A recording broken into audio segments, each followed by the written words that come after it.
Dozens of fires in Bakhmut are caused by Russian shelling. The enemy is targeting the private sector and high-rise buildings. However, the state emergency service still operates in Bakhmut. Give water, Slava, it's coming.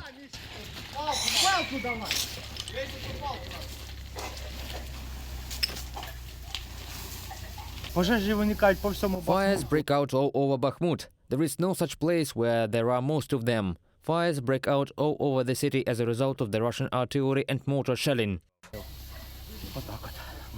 Do you always go out to put out a fire? If there is no shelling, we go out in 70% of all cases. There are practically no people left in this private sector. Volodymyr has been looking after the neighbors' houses for 6 months. He drives looters away, and in case of fires, he rides a bicycle to the fire station to call rescuers. There is no mobile communication in the city. Это не война, это ад.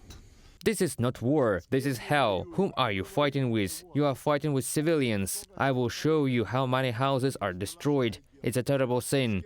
Whom are you fighting against? Are there tanks, armored personnel carriers here? What is here? Anti-aircraft guns or what? Today at 9 a.m. I was sitting and drinking coffee when I heard a missile landing. What is here? Can you see a tank passing? Or the armored personnel carrier? Or maybe the soldiers running from my place? Who is here? I am the only one standing here. This all was in my house. When there's fire somewhere, I take my bike to the station and ask for firefighters' help. The Ukrainian military men say that the Russians are not able to wage war according to the rules. Therefore, they keep civilians at bay by shelling residential areas. At the very frontline positions, they attack only with manpower, saving equipment and not sparing people.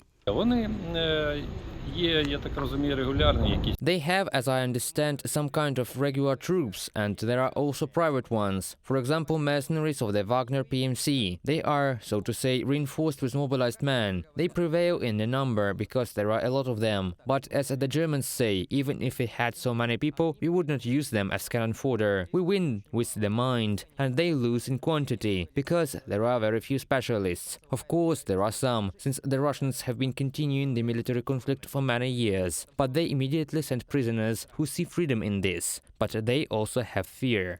Despite the statement of the Russians about their alleged presence within the city, there is not a single administrative building in Bakhmut with a Russian flag on it. At the same time, Ukrainian troops are conducting a counter-offensive, pushing the enemy out of the city step by step.